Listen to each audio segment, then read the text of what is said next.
Oh, so real quick. So why did I start talking in my videos all of a sudden? I just wanted to post ride videos, right? So what changed, what happened is basically one of my friends is like, bro, vlog na pesanola, meaning if it's a vlog, you have to talk, right? And I was like, okay, now I have something to talk about, so why don't we just try? So basically, this is a static vlog. I'm not riding my bike around. But I'll have to figure out my camera setup and my mic setup for talking while riding.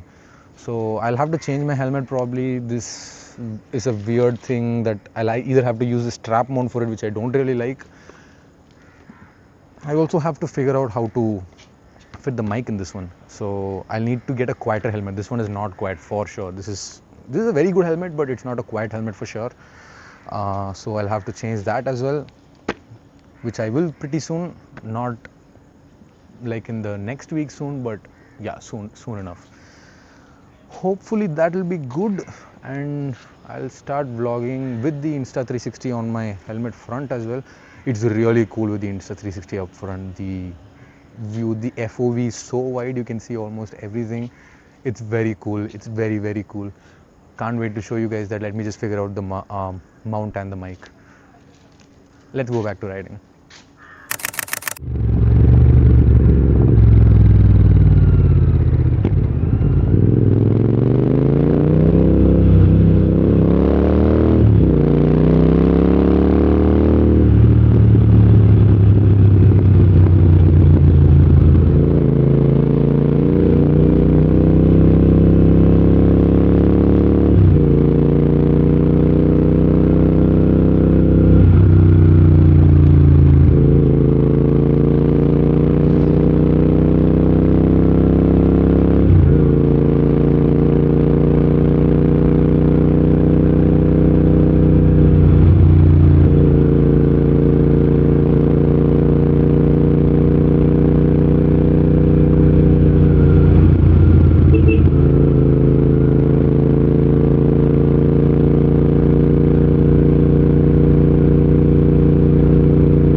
So you guys would have seen in this footage that the cops actually stopped me when I was coming over here.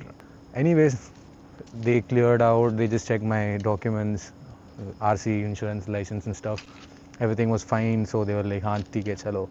But what happened last night was very dramatic, and that is what I wanted to talk to you guys about.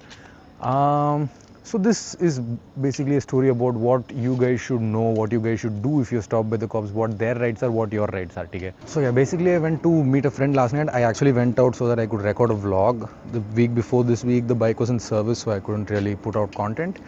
So I kind of wanted to record last night because it also hadn't rained for a very long time. So I went out near ECR because I wanted it to be a little longer of a drive than my usual routes. And a friend of mine was with me. I met him after a pretty long time, so we went over there. We had pretty good fun, and then I was driving back home. And then, if you know Mount Road's Bilal, which is in ECR, not the one that is right here at Mount Road, the one that is near ECR, there is a police checkpoint, right? So, which is very normal. I mean, cops check vehicles throughout the city at night, which is fine. They're doing their job, respect. They were equipped with the stuff. They were doing their checking like every other checkpoint in the city. But the difference over here was they're law and order cops, right? So they stopped me, they asked for my documents, and before I could pull my documents, they saw the exhaust. I don't have a original exhaust, I have a Moto Wings Performance exhaust, which is not very loud, but it's not illegal either, that they have to remove it right away, that it's very loud or noisy, nothing like that. It is a legal exhaust, but I don't have the papers for it because I just came back from Indore. I just graduated from Indore. The bike is back to Chennai after like 2 years. So I don't have the papers for it. I have to get the papers, which I will do very soon. And they asked about the exhaust. I told them I don't have the papers for it, but it's your right to give me a challan, or it's your right to tell me what to do about it, because it is illegal at the end of the day. And they kind of started seeing that as a point where they can punish me or whatever. I don't know what their thought process was. But basically they were like, go talk to the inspector. I went and talked to him, and that guy was like, leave the bike on the side of the road, come with the original exhaust tomorrow morning with a mechanic, and then come change it, then take the bike. And I'm like, what the hell? Like, that is not the procedure, right? They are not traffic cops, first of all. They are law and order cops. They can't seize a bike unless it's involved with a murder or whatever. Like, this is not legal advice. This is just my experience and what I know and what is my understanding. So as long as this bike is connected with a active inspection or active investigation or whatever, they can't seize the bike because they're law and order cops. They are not traffic police. And second thing was, they asked me to leave the bike on the side of the road, and my house is 20 kilometers away, right? It's not like I can go bring a mechanic right away. And this is like 2 a.m., 1:32 a.m. in the night. So they're like, leave the bike on the side of the road. And I'm like, sir, I'm not doing that. This is my bike that is worth like, I paid my own hard-earned money for this. It's not like someone gifted it to me that I'm going to leave it on the side of the road without care. And then there was a lot of back and forth. And then he was like, okay, I'm going to put it in the station. Give me your bike keys. I'm like, they can't ask for the bike keys, but it made sense. At that point of time, I was not thinking correctly, but it made sense to me at that point of time. I gave them the bike keys. And this guy does not tow my bike. He gives it to another cop. He tells him to drive the bike to the station, which was 80 kilometers or something away, 6 or 7 kilometers away. This is Neelankare police station. So he's like, okay, take the bike, and we'll take the bike, put it in the station. And I'm like, okay, everything works. And then he goes to sit on my back, and I'm like, bro, you're supposed to tow the bike. You're not supposed to take the bike and ride it. Like, you don't have the authority to decide what to do with the bike. The law and order says that you have to tow the bike if you're seizing the bike. And they were very pissed about it, and they just, like, there were like 10 or 15 cops around that place, and they just started saying ki what, like, the SI comes again, SI or inspector, whatever his designation was. He comes back here, these junior cops are trying to solve the issue, and then he comes in again, and he's like, why are you asking so many questions? Do you think you're too smart? Do you think you're too educated or what? And stuff like that. He started raising his voice. I didn't like it, right? I was like, sir, don't raise your voice. Nothing is going to change just because you raise your voice. If you want to seize the bike, there's a proper procedure to do it. If you don't want to seize the bike, you give me a challan, or you let me off with a warning or whatever. This is the procedure. This is what you're supposed to do. If you can't do that, there is no case over here. I'm going to leave with my bike. And he got super pissed, and he was like, okay, if you, one more cop came in, he was thoda calm in his mind, he was in his senses, and he was like, okay, we don't have the ability to tow the bike right now, but we can't let you go because it's an illegal exhaust, so we are going to ask you to ride the bike to the station. And I'm like, okay, that works for me, but give me a receipt that my bike was seized, that give me a challan or whatever, some kind of a legal document that says that the bike was seized. You have to have a record, right? It's like, I paid something for it. Every part of the process that you paid for your bike has a documentation involved for it. From booking your bike, which is like 10, 15K or whatever it is your company is charging you. The down payment of your bike, they give you a receipt. When you pay the full amount, they give you a receipt. When you go to the RTO, there is a lot of papers that is involved. When you book for insurance, there's a lot of papers involved. So everything that you do for your bike has a record. The police are seizing my bike. It's not like I'm going to leave the bike in the police station because I'm a good Samaritan. I'll come tomorrow morning and I'll change it because I'm feeling guilty. They are asking me to do it. So it is a legal thing that they are doing, which I need a record of. When was my bike seized? I need the time at which the bike was seized. I need a overall inspection of the bike. Someone has to record how the bike looks before and after seizing, right? If there is any damage, who's liable for it? And odo count, if somebody takes it and rides it, then what? So all these need to be recorded, and it has to be kept for legal processing in case something goes wrong. I'm not saying it will, but in case something goes wrong, you need to be on the safer side, right? So I was asking them for a challan. And they were so adamant about it. They were like, we won't give you a challan, just leave it in the police station. Which place is more safer than a police station? By custodial jail hota hai. Police station mein hi hota hai. So, so it was very funny in the way, and they're like, just trust us and give the bike ride. And I was like, bro, why don't you trust and believe that I will change the exhaust tomorrow? It doesn't work that way, right? So basically they have to give me a receipt or I'm not going to leave the police station. And yeah, and so they were like, okay, leave it in the police station. The writer, give the key to the writer. He's going to give you the challan or acknowledgement or receipt or whatever it is. And I'm like, okay, that works for me. And I go to the police station, which they told me was around 2.5 to 4 kilometers away. But then I ended up driving 8 kilometers, which was very weird for me in the first place. I got super pissed about it. And at the same time, while I was going to the police station, there was this guy with a 350 RE, Royal Enfield. He just drives past at like 100 with a very damn loud exhaust. Okay, this nowhere compared to what this sounds like. So, and then I got down at the police station. They lied to me about the distance. They told me that the silencer was like public nuisance. It's disturbing everybody's peace. And then I straight up went and asked him. I just go and tell him straight up to his face, ki, I know that you're doing your job. I know this is illegal. But the grounds for which you're taking so much effort to just seize this bike because your ego is hurt and that I asked for a challan is just insane. There are so many things happening out there that you're not giving a shit about. Like as we speak right now, there is probably something illegal going on, but my exhaust is your biggest problem. I just told him straight up to his face, and his face changed crazy. And then I went in, I gave the bike keys, and then I asked them for a receipt, and they were like, we don't give a receipt. And I'm like, what the hell? That's what they told me they would do. So basically, they told me that they would give a receipt. That's why I agreed to put the bike in the police compound. And now they're not giving me a receipt. So why are they lying to me in the first place? I got super irritated at this point. Like 40 minutes have already passed in this scuffle for absolutely no reason, to be very honest, except that the exhaust is illegal and they are law and order cops. They can't handle questions, right? So, and then they call the traffic cops. Okay, so they're like, first talk to my SI, and I talk to the SI, and I'm like, no, I need a receipt. I'm not going to leave the police station until I get a receipt, or I'm leaving with my bike. And they're like, okay, let me talk to the traffic inspector. They call the traffic inspector. They tell me that the traffic inspector is going to come in like 5 minutes or something, and then I was waiting for another 20 minutes. Nothing happened, and then they connected me to that guy over call, right? And then I was like, sir, I need a document. I understand that you're seizing my bike because it's an illegal exhaust, which is fine for me. I'm whatever the legal procedure is, I'm willing to do it. If you want to take me to the court, I'm willing to do it, but I need a receipt for whatever it is because it's a legal procedure. So that guy was like, no, just trust the cops. Again, same shit that this guy said. This guy was saying to me, this guy was just telling me over phone. And then he was talking to me for a while, like 5-10 minutes. And then he also loses his cool and he's like, hey, I won't give you the exhaust. I won't give you the receipt. What are you going to do? I'm like, I'm just going to take my bike and leave. And he's like, try taking the bike out of the, like it's Tamil to English translation, so I'm kind of processing it. So he's like, try taking the bike out of the compound, we'll see what happens. And I'm like, I got super pissed at that point. Why are you threatening me? I'm asking for a legal document. You're a cop. You're supposed to give me the documents. And I got super pissed at this point. And I'm like, okay, I'll talk to a lawyer. I'm going to leave with my bike from this compound right now. That's what I told him. And I cut the call over there. I go to the cops and I told him exactly what happened, that he's not willing to give me a document and I can't leave my bike because it's not the way it works. That's not how the law works.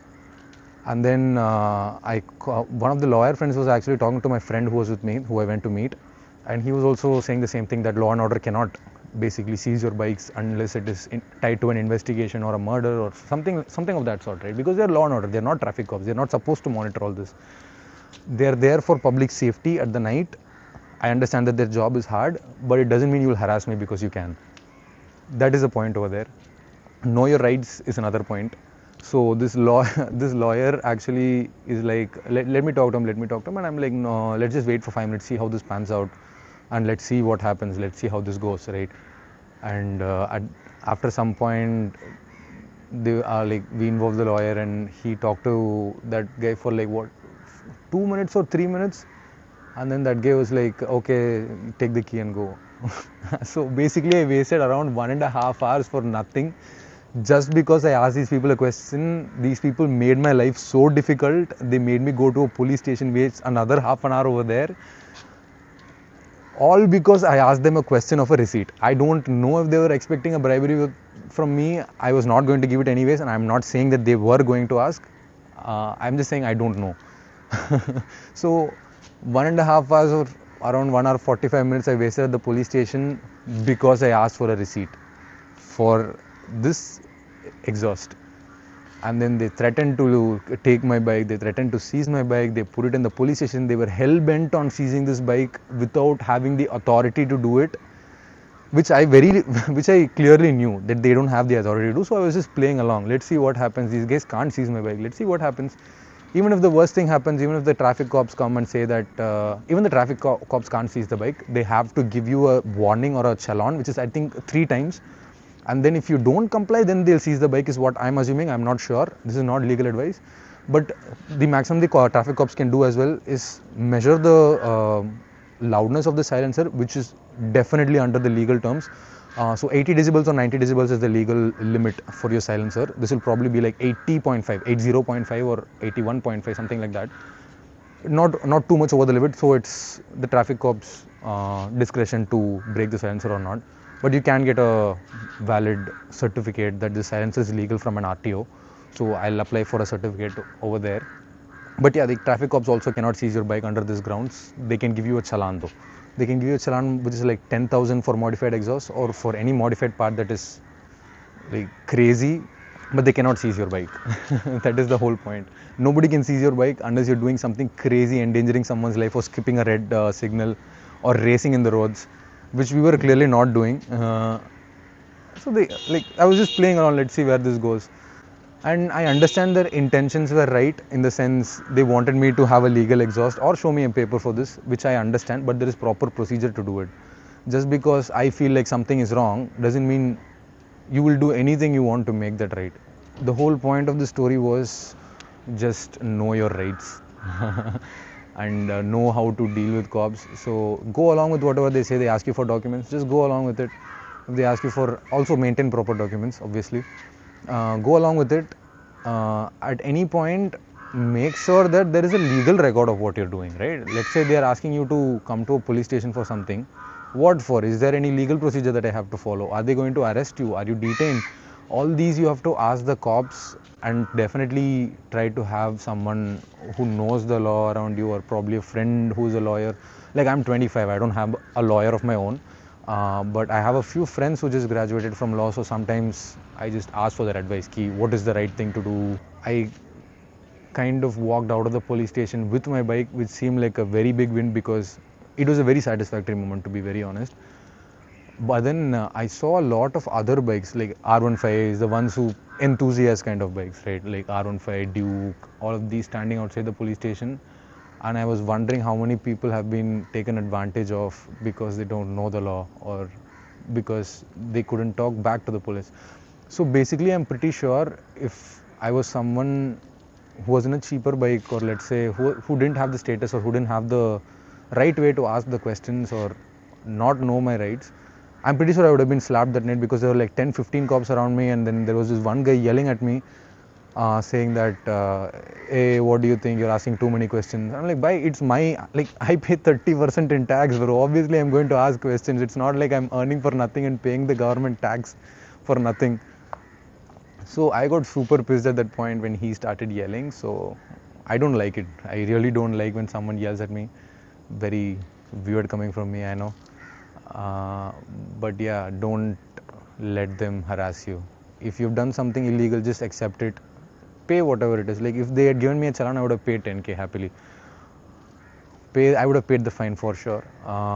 But this, I'm going to seize your bike. Who do you think you are? All these are basically harassment. I'm not going to proceed with it legally, or I'm not going to take action against him. But I'm not going to let someone push me around either. So that was the story, and I think I'll go back to riding right now.